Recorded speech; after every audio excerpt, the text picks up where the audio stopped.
यही है कि मतलब जैसे आपने बोला आदत हो गई है, जैसे कई बार ऐसा हुआ है कि 16 पे 3 और इसके बाद 20 पे 3 या 50 पे 3 हो जाती है।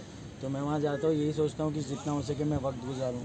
अगर विकेट सही चल रही होती है तो मैं नॉर्मल अपना अटैक करके खेलते रहता हूँ, और उसके बाद अगर विकेट में थोड़ा बाउंस, जैसे कि आज अच्छा बाउंस हो रहा था, वो लोग स्विंग भी करा रहे थे अच्छा, और वेदर भी ऐसा था कि बीच बीच में हवा चल रही थी, इस वजह से थोड़ा रुकना पड़ा, क्योंकि मुझे पता था कि एक बार लंच होता है उसके बाद फिर लोग खाना खाते हैं, थोड़ा ढीला पड़ जाता है, फिर भूख भी आ जाती है। तो यही रहता है दिमाग में कि लंच के बाद ज़्यादा तेज़ी से रन आते हैं, और वही हुआ हर बार। वो टेल के साथ मतलब कैसे बैट करना ये आप कैसे? मैं मतलब मैं 16-19 से मतलब मैं यही नंबर पे बैटिंग करते हुए आ रहा हूँ, और काफ़ी टाइम से खेल रहा हूँ, तो मुझे पता है कि मैं टेल के साथ कैसा खेल सकता हूँ। टेल के साथ मैंने 200 भी बनाए हैं, और नीचे आके फिर 300 भी बनाए हैं, तो वो एक हैबिट सी हो गई, और गेम को रीड कर लेता हूँ अच्छे से, उस वजह से आदत हो गई है, तो उस वजह से।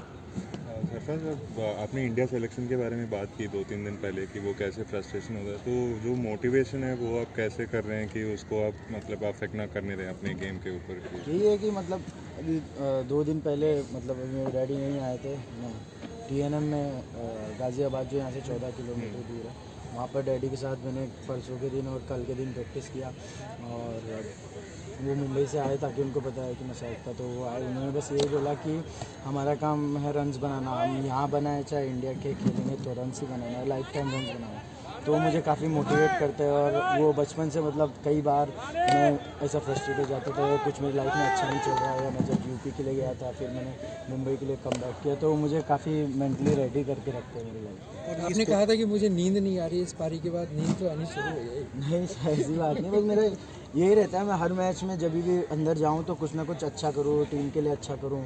जैसे कि हमारी हालत है 50 रन पे हम लोग की एक ही 2 विकेट, एक भी नहीं थी, आई थिंक 60 पे 3 हो गया। उधर से अगर हम 1-2 विकेट जल्दी जाते तो शायद हम लोग और जल्दी भी कोलैप्स हो सकते थे, बट फिर भी हमने अच्छा टोटल बनाया। और इस दिन बैटिंग करने आए थे तो 3 विकेट ऑलरेडी डाउन था, उस समय कुछ इंस्ट्रक्शंस था कि आगे जाके पारी को एंकर कैसे करना है या आगे कैसे करना है, प्लानिंग क्या थी उस समय? मैं बता मैंने आप देखोगे तो फर्स्ट सेशन में मैं बहुत छोड़ के खेल रहा था, आई थिंक मेरे को लगता है अंदाज़न कि मैं कुछ 40-40 बॉल खेला रहूँगा और 10-12 पे रहा हूँगा इनिशियली, ऐसा कुछ रहा है। बट मेरा गेम ही स्टार्ट है, मैं यही सोचता हूँ कि बॉलरों को देखूँ, सोचूँ, समझूँ, और विकेट का वो करूँ, लंच के बाद फिर रन्स बनाने की कोशिश करूँ। और ये स्कोरबोर्ड बंद करने का आपने देखा कि टी के बाद स्कोरबोर्ड बंद था, लोगों का इंडिविजुअल स्कोर, वो कुछ रीज़न रहता है? नहीं, हमारे में मतलब यही है कि हम लोग में कई प्लेयर को पसंद नहीं है कि स्कोर बोर्ड पे रन दिखते रहे, हम लोग बस ग्राउंड पे ही रह के बैटिंग करना चाहते हैं। कई बार ऐसा होता है कि 50 के 100 के नज़दीक रहेंगे तो वो चीज़ अंदर डिफिकल्टी लगती है। सरफराज, टीम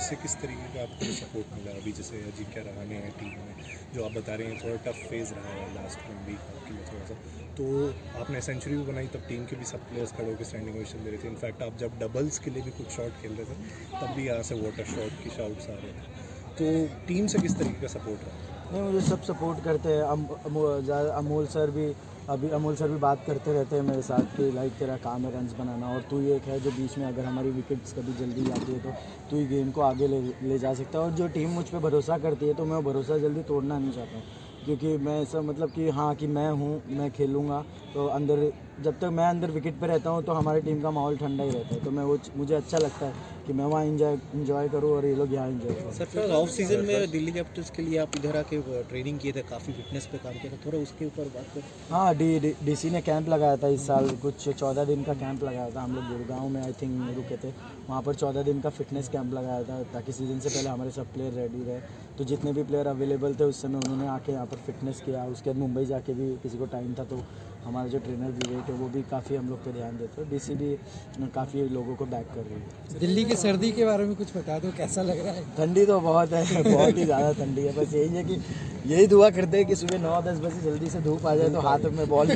सरफराज, अभी आपने इंस्टाग्राम पे डॉन ब्रैडमैन का रिकॉर्ड शेयर किया था कि उनके बाद आपका एवरेज है, इस पर क्या कहना चाहेंगे? खुशी होती है, हाँ। मतलब कि इंसान का हर कि सर डॉन ब्रैडमैन के मुकाबले तो कोई कुछ बोल ही नहीं सकता। बस यही है कि खुशी होती है कि मैं उनके रिकॉर्ड के आजू बाजू चलते रह रहा हूँ लास्ट 3 साल से, तो हर टाइम वैसा तो रहेगा नहीं, तो बस खुशी है कि उनके आजू बाजू हूँ मैं। स्पिन को आपने टारगेट करना बहुत अच्छे से, मतलब एक दिख रहा था आपको कि ऋतिक शौकीन जैसे है बॉलिंग कराने, आपने उनको टारगेट किया। फिर नेक्स्ट जब योगेश को स्पिन कराना है तो आपने उनको भी बढ़िया तरीके से रीड किया। उस गेम प्लान के बारे में अगर कुछ शेयर कर सकते हैं, आप पर्टिकुलरली फोकस करते हैं उस पर? मतलब यही है कि जैसे कि ये पता है कि यहाँ पर सर्दी का टाइम है और बॉल यहाँ पर काफ़ी स्विंग हो रही है, तो और अगर आप देखोगे तो एक तरफ विकेट के ना जो ग्रास नहीं है, जिधर से वो स्पिनर डाल रहे थे उस तरफ ज़्यादा ग्रास है। तो मैं यही सोच रहा था कि उनको सेट होने का मौका नहीं दूँ, वो मेरे पे हावी हो उससे पहले मैं उनके ऊपर हावी हो जाता, और वो प्लान सक्सेस हुआ, तो उस वजह से रन्स मुझे फटाफट आ गए। सरफराज, एक चीज़ आपने बोला था कि ये बांग्लादेश मतलब सेलेक्टर्स ने आपको बोला था, उसके बाद क्या कुछ कॉन्वर्जेशन रही है सेलेक्टर्स की कि कहाँ पे लैकिंग है या क्या ढूंढ रहे हैं, ऐसा कुछ बात हुई है आपसे? देखिए सर, मैं वो कॉन्वर्सेशन के बारे में कोई बात ही नहीं करना चाहता, तो अब उसको छोड़ के कुछ और पूछिए। चलिए, एक सवाल बहुत अलग सा है लेकिन पता नहीं आप कैसे। अच्छा, आप जब आपकी सेंचुरी कंप्लीट हुई, अमोल सर ने भी हैट्स ऑफ किया, और आपका जो आज एज यूजुअल जो जेस्चर होता है ना, आप उसको सेलिब्रेट करते हैं। आज आपने शिखर बाजी का एक वो टैप किया लेफ्ट हैंड, कोई खास रीज़न था कि मतलब ऐसे ही? नहीं, मैं वो शिखर बाजी का नहीं गया, हम सिद्धू मूसेवाले का बहुत टाइम पहले से करते हुए आ रहा हूँ मैं, तो जब तक चल रहा है तब तक चल रहा है। अच्छा, आपकी जो पार्टनरशिप रही 143 रन की शम्स के साथ, वो कहीं ना कहीं आपका जो स्कोर खड़ा आपने जो किया उसके पीछे एक बहुत क्रूशियल रोल प्ले किया। तो आप दोनों के बीच में बातें क्या चल रही थी जब वो पार्टनरशिप आप कर रहे थे? यही देखो, मुझे पता है मुलानी और तनुष, वो हमारा जो कि नीचे टेल, उसके बाद हम लोग का प्रॉपर टेल चालू हो जाता है। मुलानी और तनुष ये दोनों अच्छा बैटिंग करते हैं, तो उनके साथ मैं कई बार खेल चुका हूँ, तो मुझे पता था वो खेलेगा और मेरे साथ रुकेगा।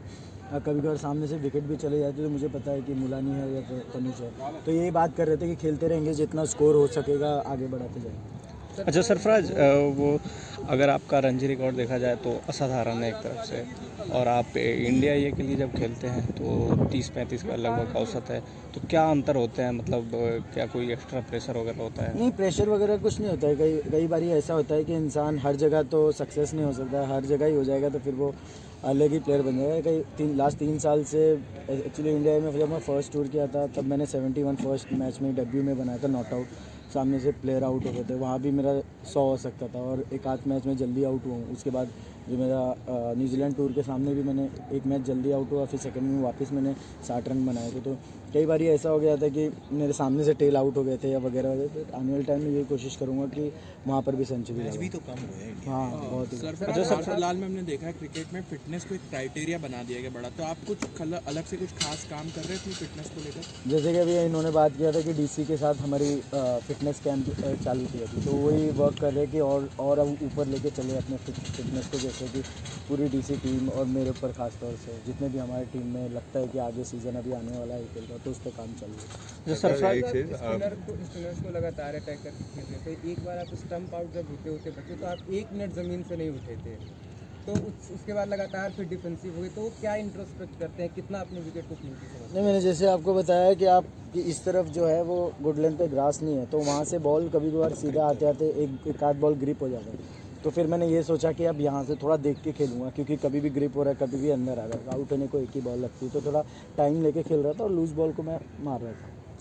Thank you. आपने बोला था नंबर 5 आपका रिकॉर्ड बहुत बढ़िया है मुंबई के लिए, बट शायद इंडिया में नंबर 5 वो अभी सूर्या है इस वजह से, तो क्या लगता है कि नंबर 3 मतलब आप क्या आगे जाके खेलना चाहेंगे नंबर 3 पे भी मुंबई के लिए, क्योंकि शायद वहाँ पे उतने प्लेयर्स नहीं हैं? नहीं, मेरी टीम को जैसे ज़रूरत रहेगी मैं वहाँ भी खेलता हूँ। आपने देखा है कि मैंने मतलब नंबर काफ़ी चेंज भी होता है मेरा। हाँ, रणजी ट्रॉफी में नहीं हुआ, बट आईपीएल में डीसी के लिए मैंने एक बार ओपन भी किया हूँ, 3 नंबर भी किया हूँ।